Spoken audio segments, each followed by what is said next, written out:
91% of Americans say they want to save money, yet the average household is secretly drowning in $17,000 of credit card debt. You budget, you try, but life gets in the way. Meanwhile, ordinary people earning exactly what you earn are quietly building massive six-figure wealth, not by getting lucky, but by mastering a handful of deeply boring, almost embarrassing habits most people refuse to touch. Today, I'm exposing all 10 of them, but be warned, miss even one of these habits and you'll likely stay trapped in that 91% forever. Let's start with the most basic, unsexy truth of wealth building. Rich people cook, not because they have to, but because they understand the math of convenience. When you order a $30 meal on Uber Eats, you aren't just paying for food, you're paying a 300% convenience tax. Ordinary people see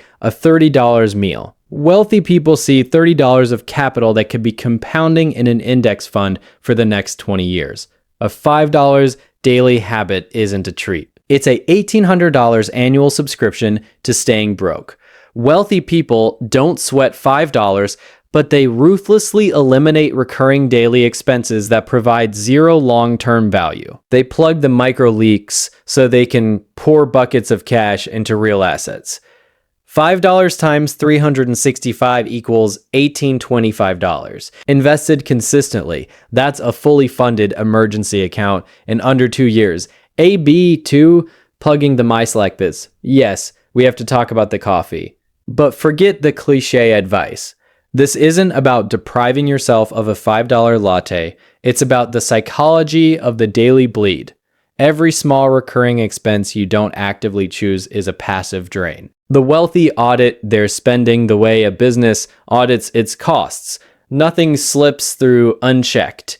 This isn't about the coffee, it's about the habit of awareness. Know exactly where every dollar goes. Then decide intentionally which ones are worth it. Habit 3, the 48-hour firewall. Marketers spend billions of dollars to engineer impulse buys. To fight back, the wealthy use a forced friction mechanism. The 48-hour rule. Whenever you feel the urge to buy something non-essential, you force a 48-hour waiting period. No exceptions.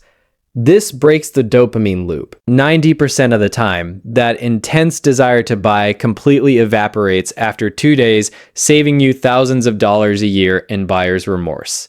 Habit 4, inconspicuous frugality. Walk through a middle-class neighborhood, and you'll see driveways filled with $60,000 financed SUVs. Walk through a truly wealthy neighborhood, and you'll see 10-year-old Hondas and Toyotas. The fastest way to guarantee you'll never build wealth is to finance a depreciating asset. The wealthy drive paid-off, reliable cars because they refuse to pay interest on a piece of metal that loses 20% of its value the second it leaves the lot. The average American car payment right now is $735 a month. That's $8,820 a year, invested over 30 years at 7%. That car payment becomes $900,000. Habit 5, the subscribe and purge. Here's a test. Without checking your bank app right now, name every single subscription leaving your account this month. You can't. Neither can most people, and that's the entire business model. The average person underestimates their monthly subscription spend by $80 every single month. Streaming platforms, gym memberships used twice, apps you forgot existed, premium tiers for things the free version handles perfectly. The wealthy treat subscriptions like employees. If they're not producing value, they're fired. No sentimentality, no I might use it someday, gone. Every dollar you stop bleeding monthly is a dollar that compounds for you instead. Habit 6, straight giggix, keepness. There's a myth that wealthy people pay full price because they can afford not to care. The opposite is true. The wealthy are often the most aggressive deal seekers on the planet because they understand a dollar saved is worth far more than a dollar earned. A dollar earned gets taxed. A dollar saved goes straight into your pocket untouched. Cashback cards for every purchase they would already make, paid off monthly. Browser extensions finding coupon codes automatically. buying quality during predictable sales cycles. This isn't about being cheap. It's about being deliberate. A consumer finance study found that strategic discount seekers save an average of 29% on identical purchases. Habit 7, the weekly war room. Every Sunday, wealthy people do something ordinary people call boring. They plan, not a color-coded budget with 30 categories. Just 10 minutes. 10 minutes to decide what 5 meals they're making, what they need from the store, and what's already in the fridge. The USDA estimates the average American household throws away 30 to 40% of the food they buy. Not because they're wasteful, because they're unplanned. They buy on impulse, forget what they have, and order takeout when the fridge looks chaotic. A basic meal plan eliminates the chaos. You buy only what you'll use. You walk in with a list instead of wandering. $2,000 a year, recovered from your trash can. 10 minutes on a Sunday. That's the trade. Habit 8, killing lifestyle inflation. Here's the trap nobody warns you about. You get a raise. You feel like you've won. And then, almost immediately, your spending rises to match your new income. 6 months later, you feel just as broke as before. Because you are. Economists call this lifestyle inflation, and it silently destroys more wealth than almost any other force. Federal Reserve. Data shows many six-figure households save almost nothing because every dollar of income growth gets consumed immediately. Wealthy people apply the 50% windfall lock. Any raise, bonus, or unexpected income, 50% goes to investments before they touch it. The lifestyle can grow, just not as fast as the wealth. The most dangerous financial place to be isn't broke. It's earning good money while spending every cent because you feel like you deserve it. Your future self deserves it more. Habit 9, buying time. Not things every wealthy person understands one equation most people never learn. Time is the only asset you cannot earn back. Consumer culture sells you things. Wealthy culture invests in time. Specifically, buying back time through passive income, smart systems, and spending on things that genuinely extend your capacity. Does this purchase buy me more time or cost me more of it?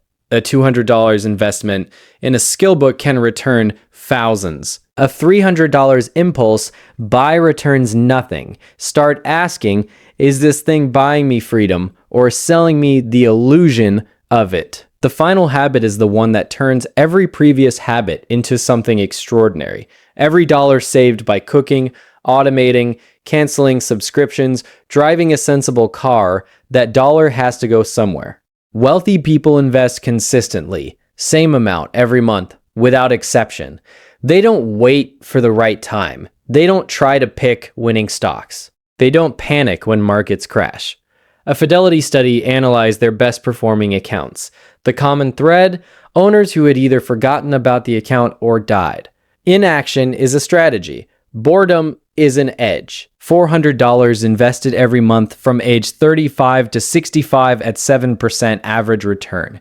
You end up with over $400,000, not because you were brilliant, because you were consistent and didn't touch it. The stock market is the only store where people run out the door when there's a sale. When prices drop, the wealthy buy more. The only move that loses is the one where you stop. Let's make this real. Thomas Stanley spent 20 years studying actual American millionaires. His findings were almost embarrassing. The average millionaire lived in a house worth under $400,000, drove a used car, and never talked about money publicly. A Ramsey Solutions study of 10,000 millionaires found that 75% credited consistent long-term investing as the number one factor. Not luck, not inheritance. Consistency. Vanguard's research confirmed that the average investor significantly underperforms the index funds they're in because emotion drives their decisions. They sell in panic, they buy in greed. The investor who does nothing beats the one who reacts. The Federal Reserve data shows the single strongest predictor of financial security isn't income. It's the gap between what you earn and what you spend. Every single habit in this video exists to make that gap wider. Now, let's combine this. Take just 5 of these 10 habits. Apply them starting this month. Stop eating out daily and cook $3,200 saved per year. Automate $300 a month to investments, $3,600 a year. Eliminate the car payment by driving paid off $8,400 a year. Cancel unused subscriptions, $900 a year. Apply the 48-hour rule, $10 a year. Total $17,100 freed up every single year. Now invest it. At the historical average of 7% over 30 years, that's $1.7 million. Not from a side hustle, not from a lucky break. From cooking, automating, canceling, driving smart, and waiting 48 hours. This is what compound interest looks like when you stop feeding it to corporations and start feeding it to corporations and start feeding it to yourself. Here's the truth nobody tells you. These habits won't make you popular. Nobody posts about packing their lunch. Nobody films themselves canceling a subsaw, canceling a subsosh, Ription, or buying a used Honda. But in 20 years, the person who quietly did the boring things will be sitting somewhere they never have to check their bank balance before saying yes. And the person who performed wealth, who bought the look of success instead of the substance, will still be on that hamster wheel wondering why it never got easier. You already know which person you want to be. You've known the whole video. Don't try to do all 10 at once. Pick one, the one that hit hardest, the one that made you pause. Start there. Wealth isn't built in a moment. It's built in decisions so small they're almost invisible. Repeated so consistently they become unstoppable. You now have the blueprint. The only question left is whether you use it.